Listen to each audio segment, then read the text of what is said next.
Assalamualaikum warahmatullahi wabarakatuh. Oke, anak-anak, bertemu lagi dengan Ibu di pembelajaran kita matematika. Nah, pada pertemuan kedua kali ini yang akan Ibu bahas yaitu tentang notasi faktorial. Tapi sebelum kita membahas tentang notasi faktorial, Ibu akan bahas dulu tentang tugas yang pertemuan sebelumnya Ibu berikan kepada kalian. Ya. Di sini Ibu berikan kalian 4 buah soal. Nah, kita akan bahas semua satu persatu. Dari mulai soal yang pertama. Oke, di soal nomor 1, pertanyaannya, berapa banyak pasang pakaian yang dapat dipakai seorang pelajar apabila mempunyai 6 celana dan 8 kemeja? Ini penyelesaiannya. Nah, untuk menyelesaikan soal seperti ini, cukup kita gunakan aturan perkalian, yaitu kita misalkan terlebih dahulu untuk nilai K1 itu sama dengan banyaknya celana. Nah, di sini yang diketahui di soal ada 6 celana. K2 banyaknya kemeja, yaitu ada 8.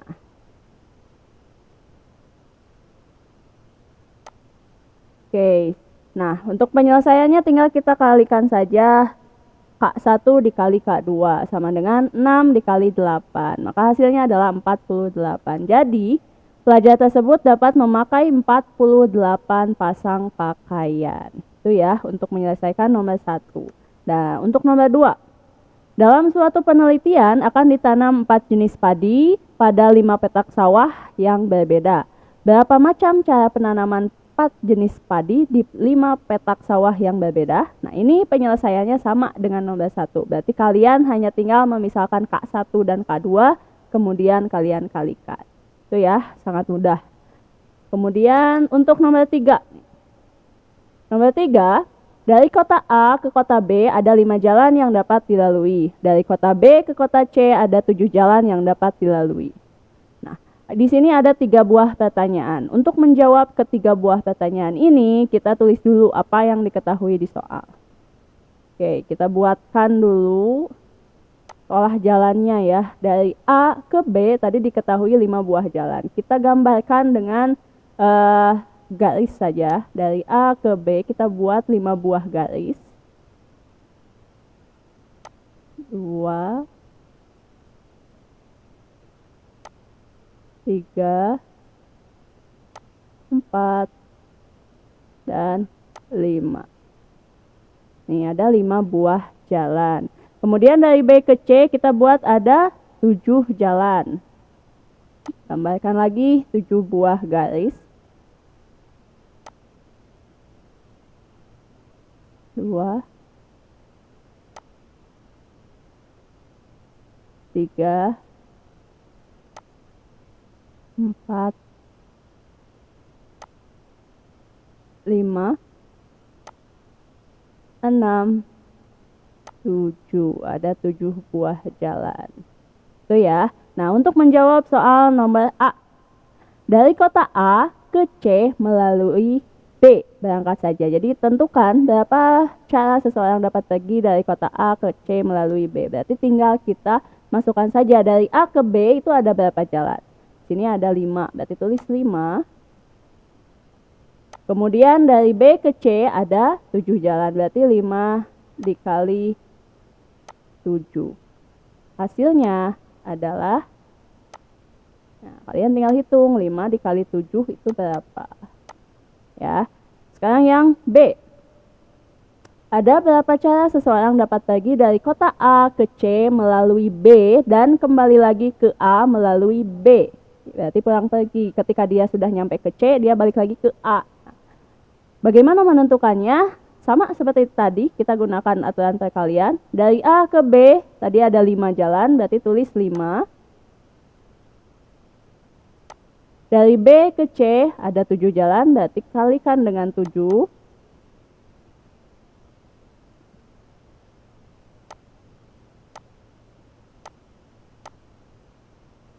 Kalikan dengan 7, ya. Kali 7, kemudian balik lagi ketika dia sudah sampai di C, dia balik lagi ke A, berarti menggunakan jalan yang sama. C ke B ada 7 jalan. dikali lagi dari B ke A ada 5 jalan. Nah, berarti tinggal kalian kalikan semuanya. 5 kali 7 kali 7 kali 5. Tentukan hasilnya berapa. Tuh ya. Kemudian yang C. Untuk C, dengan berapa cara seorang dapat pergi dari kota A ke C melalui B dan kembali lagi ke A melalui B, tetapi jalan yang ditempuh saat pulang tidak sama dengan jalan yang dilalui pada saat berangkat. Berarti ketika dia berangkat dari A ke B, tadi ada 5 jalan, dikali dari B ke C ada 7 jalan. Nah, ketika dia kembali lagi dari C ke A, dia tidak boleh menggunakan jalan yang sama. Berarti ketika satu jalan itu sudah digunakan, dia nggak boleh pakai lagi tuh jalan yang tadi. Maka kita coba hapus. Dari C ke B, kita hapus satu jalan karena tadi udah dipakai ketika berangkat. Berarti pulang nggak boleh jalan lewat sini misalkan. Nah, kemudian dari B ke A juga sama. Salah satu jalan sudah digunakan untuk keberangkatan tadi. Ketika pulang nggak boleh kita pakai lagi. Berarti kita hapus satu jalan. Berarti bersisa ada berapa jalan nih? Tinggal kita masukkan. Oke, 5 kali 7 ini sisa ada 6. 6 jalan dikali B ke A sisa ada 4 jalan, berarti kali 4. Nah, kalian tinggal kalikan 5 kali 7 kali 6 kali 4. Itu ya. Simpel kan? Oke, sekarang untuk soal nomor 4. Di sini dari angka 4, 5, 6, 7, 8, dan 9 akan dibuat bilangan yang terdiri atas 4 angka yang berbeda. Berarti kita pertama untuk penyelesaiannya pahami dulu soalnya. Di sini disebutkan dibentuk menjadi 4 angka. Berarti kalau 4 angka itu terdiri dari unsur ribuan, ratusan, puluhan, dan satuan. Ya. Nah, kemudian diketahui di dalam soal ini ada berapa banyak pilihan angka yang bisa kita gunakan. Nah, tinggal dihitung ada berapa angka. 1, 2, 3, 4, 5, 6. Ternyata ada 6 pilihan angka. Nah, tinggal kita selesaikan soal satu persatu. Untuk A, berapa banyak bilangan yang dapat dibentuk? Berarti pertama kita tentukan dulu angka ribuan. Untuk ditempatkan di kotak ribuan, di tempat ribuan ini ada berapa pilihan angka yang bisa kita gunakan? Ke-6-6-nya bisa dipilih ya, berarti di ribuan kita bisa gunakan 6 pilihan angka. Selanjutnya ratusan. Nah, di soal tadi sudah dikasih petunjuk bahwa angka ini adalah berbeda. Berarti ketika salah satu angka dari ke-6 angka ini sudah digunakan di ribuan, berarti di ratusan tidak boleh digunakan lagi. Berarti sisa ada berapa pilihan angka yang bisa digunakan? Oke, berarti ada 5. Nah, setelah ratusan berarti kita tentukan puluhan. Nah, sama seperti tadi ketika satu angka sudah digunakan di ribuan, satu angka sudah digunakan di ratusan, berarti puluhan sisanya ada berapa angka? Oke, ada 4 angka. Kemudian satu lagi satuan. Nah, ini juga sama, berarti sisanya yaitu ada 3 buah angka. Penyelesaiannya gimana? Tinggal kalian kalikan 6 kali 5 kali 4 kali 3. Tentukan hasilnya. Oke, sekarang yang B. Nah, untuk B pertanyaannya, berapa banyak bilangan ganjil yang dapat dibentuk? Nah, ini ada syaratnya di sini adalah bilangan ganjil. Kita bisa menentukan bahwa angka ini bilangan ganjil atau genap itu bukan ditentukan dari angka pertama. Misalkan ini, 3000. Misalkan ya, di sini kita mau bentuk angkanya itu 3210 atau 3215. Nah, penentu dia ganjil dan genap bukanlah angka ribuannya, tapi yang menentukan dia ganjil atau genap adalah angka satuannya. Maka di sini kita tentukan dulu untuk satuannya. Jadi dari 6 pilihan angka ini yang bisa menempati di satuan itu ada berapa pilihan? Nah, itu yang ganjilnya. Ada berapa yang ganjil di sini? Ada angka 5, 7, dan 9. Berarti ada 3 pilihan. Nah, selanjutnya setelah menentukan angka satuan, kita kembali lagi ke angka paling awal, yaitu ribuan. Untuk ribuan berarti sisa dari yang sudah dipilih oleh satuan. Dari 6 angka di sini, 6 pilihan angka sudah digunakan 1 misalkan di satuan. Berarti sisa berapa? Oke, sisa 5. Setelah ribuan baru kita tentukan ratusan. Sama kayak tadi lagi, ketika kita gunakan di satuan sudah, di ribuan sudah, berarti di ratusan tinggal sisanya, yaitu sisa 4. Satu lagi puluhan, berarti ketika ini sudah 1, 2, 3 angka digunakan, berarti dari 6 pilihan ini sisa 3 angka lagi.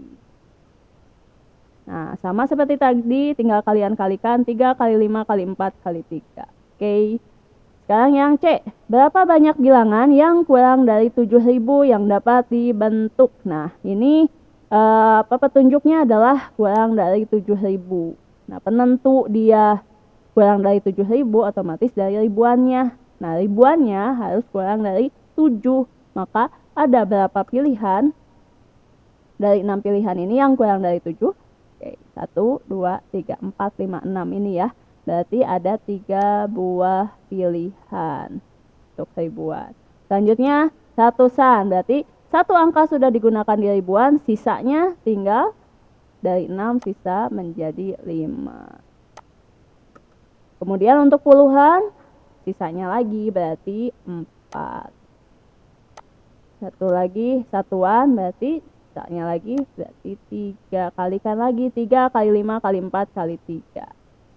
Seperti itu ya. Kenapa ini berkurang 1 berkurang 1? Karena tadi ada syarat di sini berbeda. Berarti ketika dia sudah digunakan di salah satu, misalkan di ribuan, dia tidak boleh digunakan lagi di ratusan.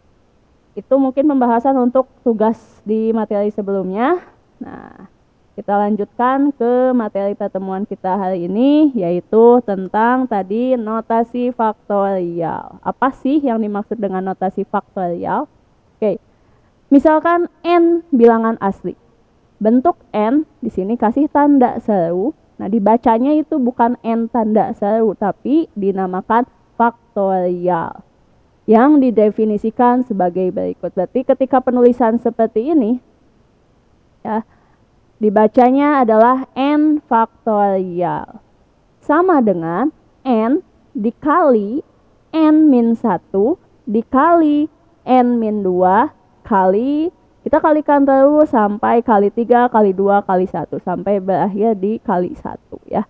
Jadi n faktorial merupakan perkalian dari n bilangan asli yang terurut ya. Dari n itu sendiri terus berkurang 1 sampai dikali 1.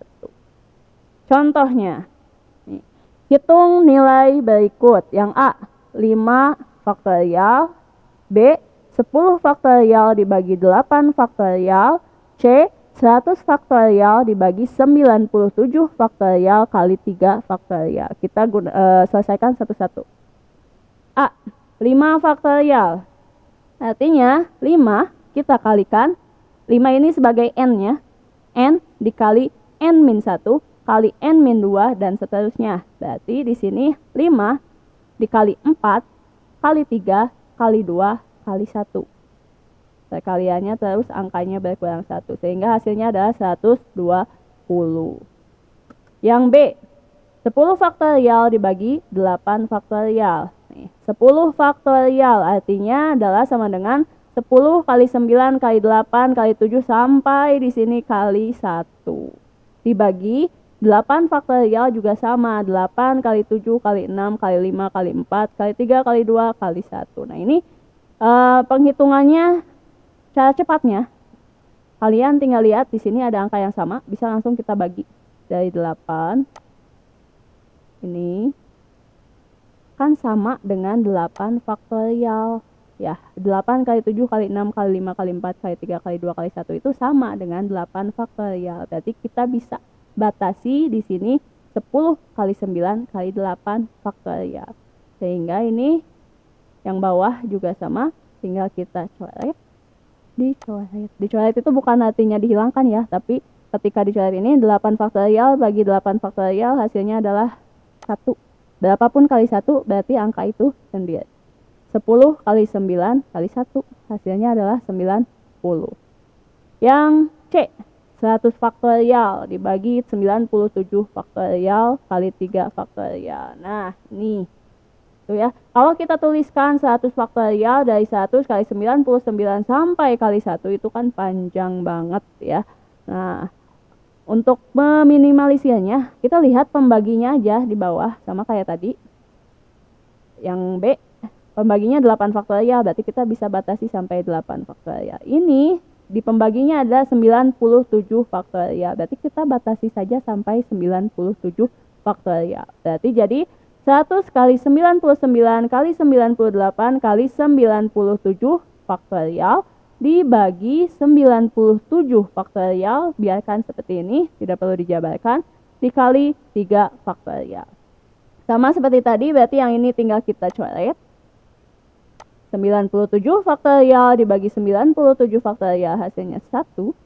Jadi bersisa 100 kali 99 kali 98 kali 1. Tidak perlu kita tulis kali satunya. Dibagi 3 faktorial artinya 3 kali 2 kali 1. Nah, untuk membaginya, daripada kalian menghitung yang atas kebanyakan ya, kita bagi dulu yang bisa dibagi di sini. 50 dari mana? 50 ini dihasilkan dari 100 dibagi 2.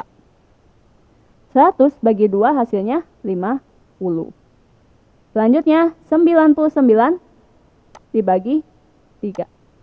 Ya, 99 bagi 3, 33. Tuh ya, barulah terakhir dikalikan 98. Jadi kalian cukup menghitung 50 kali 33 dikali 98 sama dengan 161.700. Ya, itu contoh nomor 1. Contoh nomor 2.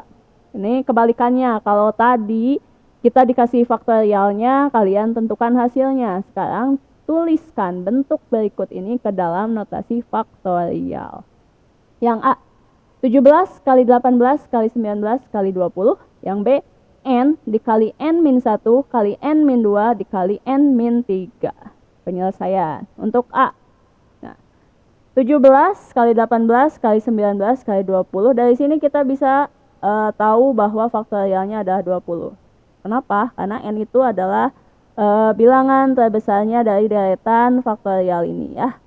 Berarti kita balikan dulu supaya lebih mudah. 20 kali 19 kali 18 kali 17 kali 16 otomatis terus sampai kali 1. Bagaimana supaya dia bisa hanya dibatasi sampai kali 17 ini?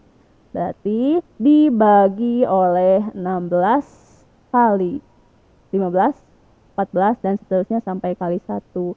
Ketika ini dicoret, dibagi.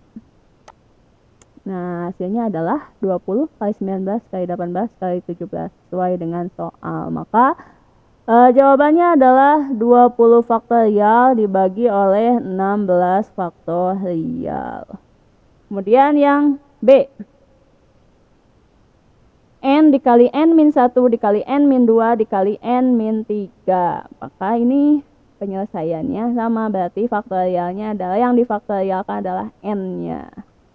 Nah, N dikali N-1, N-2, N-3, berarti setelah N-3 adalah N-4. Dan seterusnya sampai kali 1. Supaya hasilnya cukup sampai N-3 saja, berarti kita harus punya pembagi. Pembagi di sini berarti dari N-4 sampai kali 3 kali 2 kali 1. Kita coret. Nah, ini akan menghasilkan sesuai dengan soal. Maka jawabannya adalah N faktorial dibagi N-4 faktorial. Itu ya untuk notasi faktorial. Semoga dapat dipahami.